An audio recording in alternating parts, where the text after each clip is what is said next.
चुनाव के प्रचार में आ रही तेजी के साथ ही पिछले कुछ दिनों से कच्छाथीयू द्वीप का मसला काफी जोर पकड़ रहा है। पीएम मोदी समेत उनकी पार्टी के कई नेता इस छोटे से द्वीप श्रीलंका को सौंपे जाने को लेकर कांग्रेस और उस वक्त की पीएम इंदिरा गांधी पर लगातार देश की सुरक्षा को खतरे में डालने का आरोप लगा रहे हैं। कांग्रेस की ओर से भी इस मसले पर जवाब दिया गया है, लेकिन अब कच्छाथीयू द्वीप के मामले में श्रीलंका की भी एंट्री हो गई है। इस विवाद के बीच श्रीलंका की तरफ से पहला आधिकारिक बयान सामने आया है।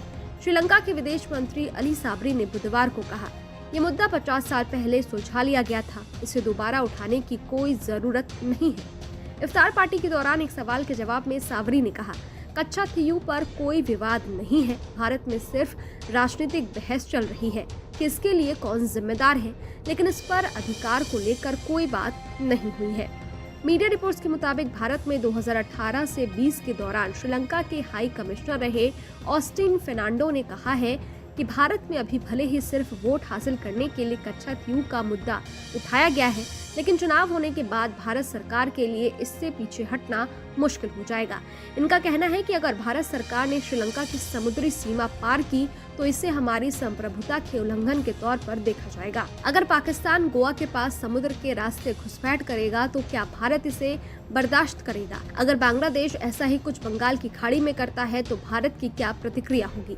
जाहिर है श्रीलंका की ओर से ये बयान भारत में चल रही उस बयानबाजी के बाद आए हैं जिनसे ऐसे अनुमान लगाया जा रहा है कि भारत इस मसले पर कोई बड़ा कदम उठा सकता है।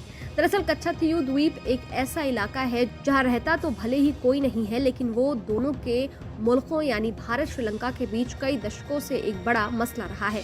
कच्छाथीयू द्वीप भारत के रामेश्वर और श्रीलंका के मेनलैंड के बीच पाक जलडमरू मध्य में स्थित एक ऐसा द्वीप है जहां कोई नहीं रहता, यानी एक निर्जन भूमि है और यहां एक बूंद भी पीने लायक पानी नहीं मिलती। ये द्वीप बंगाल की खाड़ी और अरब सागर को जोड़ता है। इस द्वीप पर सेंट एंथनी का एक चर्च भी है जिन्हें मछुआरों का देवता माना जाता है। हर साल इस चर्च में एक त्योहार भी मनाया जाता है और भारत श्रीलंका दोनों ओर के मछुआरे इसमें शिरकत करते हैं। मूंगे की चट्टानों के चलते इस इलाके में बड़े जहाजों का आवागमन नहीं हो सकता।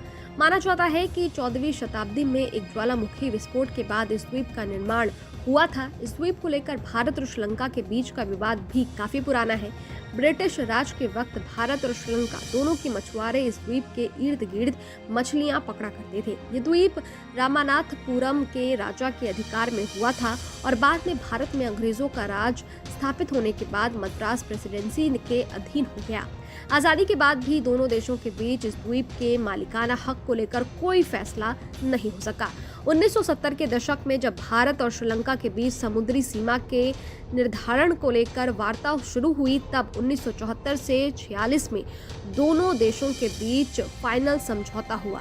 इस वक्त इंदिरा गांधी भारत की पीएम थी और श्रीमावो भंडार नायके श्रीलंका के राष्ट्रपति थे। इस समझौते के तहत भारत के मछुआरों को इस द्वीप पर बिना वीजा के आराम करने, नेट सुखाने और सेंट एंथनी के फेस्टिवल को मनाने की इजाजत थी।